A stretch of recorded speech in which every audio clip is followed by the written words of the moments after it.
माननीय प्रधानमंत्री मोदी यांचं सरकार, देवेंद्र फडणवीसचं सरकार, डबल इंजिन सरकारच महाराष्ट्राचा विकास करू शकतं अशी भावना ही महाराष्ट्राच्या जनतेमध्ये आहे. विकसित शहरं करायचे असतील तर डबल इंजिन सरकार हे शहरं विकासाकडे नेऊ शकतात आणि म्हणून महाराष्ट्राची जनता ही भाजपा महायुतीच्या मागे उभी झाली. मतदारांचे मी आभार मानतो, नागरिकांचा आभार मानतो. भारतीय जनता पार्टीचे आमचे नेते देवेंद्रजी यांनी संपूर्ण महाराष्ट्र पिंजला आणि महाराष्ट्र पिंजून या ठिकाणी या मोठा यश आम्हाला मिळालं. आमचे अध्यक्ष रवींद्र चव्हाणच्या मार्गदर्शनाखाली आम्ही सर्व लोक, मी जरी निवडणुकीचा प्रभारी असलो तरी आम्ही सर्व लोक, आमचे सर्व मंत्री, भारतीय जनता पार्टीची संघटना एकसंघ राहिली आणि आज महाराष्ट्रामध्ये 51% वर मतं आम्हाला मिळाले. 2/3 बहुमत आम्हाला मिळालं आणि मी तुम्हाला नक्की सांगतो, येणाऱ्या महानगरपालिका जिल्हा परिषदमध्ये सुद्धा 51% मतं भाजपा महायुतीला, 2/3 बहुमताने भाजपा महायुती जिंकेल आणि प्रचंड मोठा विजय महाराष्ट्रामध्ये होईल. अजित पवार पक्षासोबत आपली महायुती चर्चा कुठे सुरू आहे का? कारण की सध्या शिवसेना आणि भाजपच्या चर्चा सुरू. काही ठिकाणी अजितदादाही चर्चा करतात आमच्याशी, पण ज्या ठिकाणी कार्यकर्ते खूप जास्त आहे, पुणे आहे, पिंपरी चिंचवड आहे, ज्या ठिकाणी कार्यकर्ते भाजपा, शिवसेना, राष्ट्रवादी सर्व म्हणून तेवढ्या सीटमध्ये ॲडजस्ट होत नाही, त्या ठिकाणी मात्र अजितदादा आज सांगून करतोय आम्ही. असं नाही की बाबा काही एकाला बगल देऊन करतोय आम्ही. ते म्हणतात की बाबा अजितदादा आमचे कार्यकर्ते सामान्य नाही. आम्ही त्यांना म्हटलं तुम्ही मित्रपक्षात आहे, तुम्ही मैत्रीपूर्ण लढा. काही ठिकाणी एकनाथजी शिंदे आणि आम्ही एकत्र पण लढतो आहे. शेवटी महायुती महत्त्वाची आहे. आम्ही तिघही जण जर निवडून आलो तर महाराष्ट्रामध्ये तीनही पक्षाला बहुमत मिळेल. आणि 9 वर्षांनी निवडणूक असल्यामुळे काही ठिकाणी कार्यकर्ते हे आग्रही आहेत की बाबा आम्हाला वेगळं लढू द्या, आम्हाला वेगळं लढू द्या, आम्हाला त्या ठिकाणी 9 वर्षांनी का अन्याय करता, आम्ही जिंकू हरू असंही त्या ठिकाणी कार्यकर्ते म्हणतात. आणि त्यामुळं मला असं वाटतं की आम्ही चर्चा करून, समन्वय समितीमध्ये चर्चा करून, 3 पक्षाच्या समन्वय समितीत चर्चा करून हा निर्णय आम्ही करतो आहे. सगळ्यात महत्त्वाच्या संपूर्ण निवडणुकीमध्ये MIMची विदर्भात एंट्री झालेली दिसते. एक नगराध्यक्षपद सुद्धा वाशिमला त्यांनी जिंकलेलं आहे. एक वेगळी ताकद MIM म्हणून पुढे येत आहे. नाही, MIM ही त्यांचा पक्ष त्यांनी चालवायचा, पण MIMला काही चांगलं मत यावेळेस मिळाले आहेत. काही ठिकाणी नगरसेवक निवडून आले आहेत आणि नगराध्यक्ष आले आहेत. यापूर्वी MIMला एवढं विदर्भामध्ये स्थान नव्हतं, पण आता MIM त्या ठिकाणी लढत आहेत. ठीक आहे, त्यांना शुभेच्छा आहेत. त्यांनी काही नगरपालिका जिंकली आहे, त्यांचे नगरसेवक आले आहे. त्यांनी त्यांचा पक्ष आता पुढे न्यायचा की नाही त्यांनी ठरवायचं आहे. पिंपरीमध्ये काही राष्ट्रवादीच्या माजी नगरसेवकांनी भाजपमध्ये प्रवेश केला, त्यावरून अजितदादा नाराज असल्याचं कळत आहे. अजितदादा बोललेलं आहे तुम्ही पक्ष प्रवेश करू शकता, आम्ही देखील तीच भूमिका घेऊ शकतो. नाही, ठीक आहे की ज्यांना वाटतं भारतीय जनता पार्टीमध्ये यायचं त्यांना तर आम्ही थांबवू शकत नाही. त्यांनी ती भूमिका घेतली आहे, त्या ठिकाणी आमच्याकडे आले तर आम्ही त्यांचा पक्षप्रवेश केला. अजितदादाच्या कुठल्याही राष्ट्रवादी काँग्रेसच्या अधिकृत लोकांचा पक्षप्रवेश बहुतेक झाला नाही, पण त्या ठिकाणी शरद पवार गटातले काही असतील, काही आमचे तिकडे यापूर्वी जे राष्ट्रवादीकडे राहिले असतील त्यांचा झाला असेल, पण अजितदादाच्या कॉन्टॅक्टमधल्या डायरेक्ट असलेल्या लोकांचा मला वाटतं काही झाला नाही आहे. पण निश्चितपणे अजितदादाशी आम्ही चर्चा करू. कालच्या निकालानंतर पुन्हा महाविकास आघाडी एकत्र येण्याची शक्यता आहे. प्रस्ताव तसे उभाटाकडनं देखील येत आहेत काँग्रेसला. किती प्रस्ताव आले, किती उबाटा बसली, किती इंडी आघाडी एक आली, किती हातात हात मिळवले, या लोकांचे मनभेद फार आहे, मतभेदही खूप आहेत. हे एकत्र येऊ शकत नाही. आले तरीच आपसात लढणार नाही, सोडून देतील एकामेकाला निवडणुकीच्या काळात. यांच्यावर जनतेचा विश्वास राहिला नाही आहे, मतदाराचा विश्वास राहिला नाही आहे, मतदाराचा विश्वास महायुतीने आहे, महायुतीच्या बाजूने आहे. आणि त्यामुळे मी वारंवार सांगतो, 51% मतं का म्हणतो मी की महाविकास आघाडीला सोडून जनतेने भाजपा महायुती स्वीकारली आहे आणि त्यामुळे 51%च्या वर मतं भाजपा महायुतीलाच मिळतील, यांना मिळणार नाही आहे. हे कसे जिंकणार आहेत? आणि जेव्हा तुमच्याकडे सत्ता होती, संसाधनं होते, त्या ठिकाणी जनतेला तुम्ही विकासाकडे न्यायची तेव्हा तुमच्याकडे शक्ती होती. तुम्ही ना सरकारचा वापर समाजाच्या शेवटच्या माणसाकरता केला, सत्ताही तुम्ही आपलं साध्य समजले. महाविकास आघाडीचे लोक सत्ता आली की साध्य झालं आणि आता निवडणुकीच्या पराभवानंतर ते काही आत्मचिंतन करत नाही. आम्ही निवडणुकीच्या पराभवातनं आत्मचिंतन करतो. ज्या ठिकाणी आमची निवडणुकीत पराजय झाला, आत्ताही ज्या ठिकाणी पराजय झाला, आमची टीम गेली आहे आत्मचिंतन करण्याकरता. काय झालं आहे नेमकं, का चंद्रपूरमध्ये का पराभव झाला, आत्मचिंतन करू.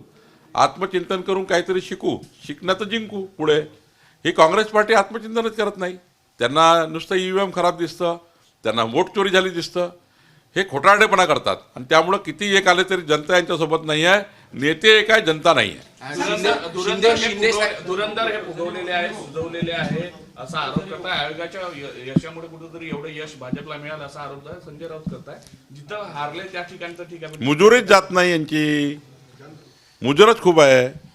जनता धडा शिकवून जायचे. इथं विधानसभेत एवढा मोठा धडा शिकवला, आताही नगरपालिकेत धडा शिकले नाहीत. यांचा पक्ष मला कळतच नाही कसा चालवतात. तुम्हाला आत्मचिंतन ज्याला करता येत नाही तो पक्ष चालू शकत नाही, कार्यकर्त्याला न्याय देऊ शकत नाही. यांना आत्मचिंतन करायची सवयच नाही. फक्त आला चेंडू मारला म्हणजे काहीतरी बोलणं, काहीतरी करणं, EVMवर दोष देणं, निवडणूक आयोगाला दोष देणं, त्या ठिकाणी काही ना काही उक्त्या काढणं. मला वाटतं यातून काही होणार नाही. जनता यांना पुन्हा एकदा धडा शिकवेल. महानगरपालिका जिल्हा परिषदमध्ये यांनी जर आपलं वर्तन सुधारलं नाही तर महाराष्ट्राची जनता यांना धोबी पछाड देईल. उद्या मनसे आणि UBT उद्या काँग्रेस एकत्र लढण्याची चर्चा सुरू झाली पुण्यामध्ये, अजितदादा गट आणि काँग्रेस. त्यांना अधिकार आहे त्यांच्या पक्षाचा कोणासोबत त्यांनी युती करावी. आमच्यासोबत आम्ही शिवसेना भाजप लढतो आहे. अजितदादांनी चर्चा करून पुणे पिंपरी चिंचवडला लढायचं ठरवलेलं आहे. त्यामुळं पिंपरी चिंचवड पुणेमध्ये काही ठिकाणी अजितदादा स्वतः लढणार आहेत, काही ठिकाणी आमची राष्ट्रवादीसोबतही चर्चा सुरू आहे. निश्चितपणे या ठिकाणी महायुती समोर जाईल. अजितदादांना काही कुठे वेगळा निर्णय करायचा असेल तर त्यांच्या पक्षात जाईल. उबाठा आणि मनसेची उद्या युती होण्याची शक्यता. वरळीच्या डोममध्ये उद्या एक मोठा कार्यक्रम आयोजित केलेला आहे. कोणाचा? मनसे आणि उबाठाची युती. ते तर किती दिवसापासून सुरू आहे. उद्या घोषणा होण्याची शक्यता. तो याच्यापूर्वी घोषणा खूप वेळा झाली आहे. आमच्या शुभेच्छा आहे माननीय राजसाहेबांना, माननीय उद्धवजींना शुभेच्छा आहे. पारिवारिक शुभेच्छा आहे.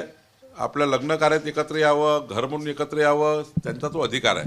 भाऊ एकत्र येणे राज्याच्या जनतेकरता चांगला आहे. पण राजकारणामध्ये एकत्र येणे हे मला वाटतं थोडं ढोंगीपणा आहे. मला सांगा, राजसाहेब उद्धवसाहेब वेगळे कोणत्या कारणाने झाले?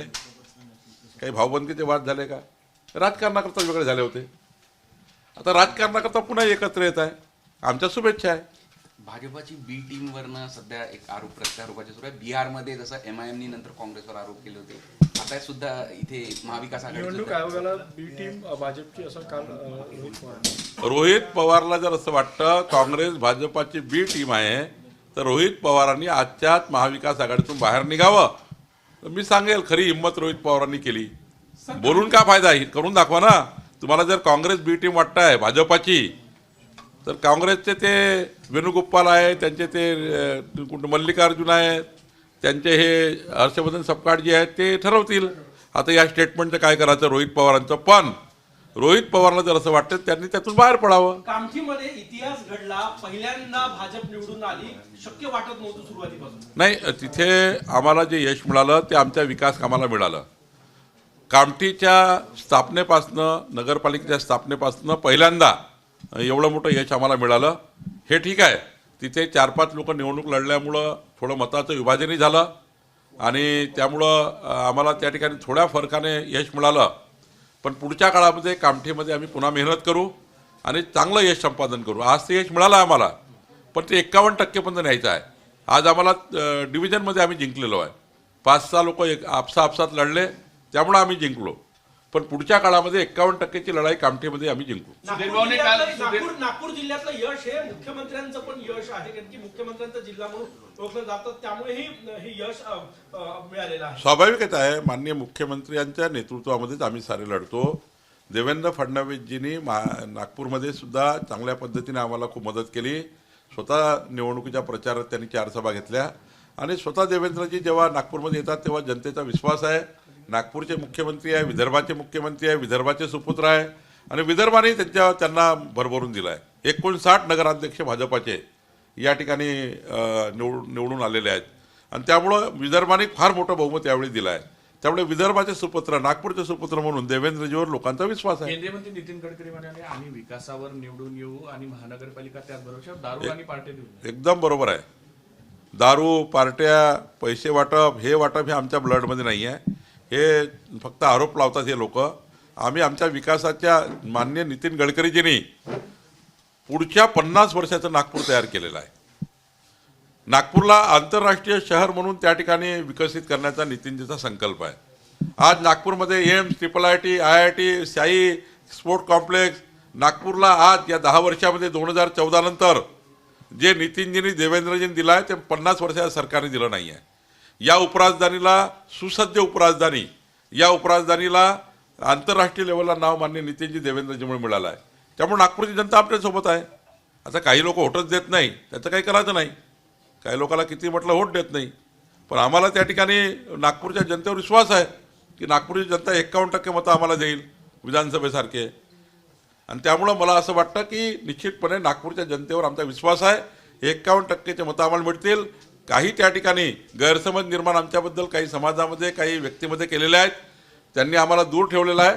पण मला वाटते महानगरपालिकेच्या निवडणुकीत आम्ही सारे एकत्र आम्हाला मतदान आज करतो. रात्री मुख्यमंत्र्यांच्या उपस्थितीमध्ये तुमची समीक्षा बैठक आहे. या समीक्षा बैठकीमध्ये कुठले विषय असणार आहे आणि काय नेमकी चर्चा? आज रात्री माननीय मुख्यमंत्री देवेंद्र फडणवीसजी आम्ही सर्व बसणार आहोत.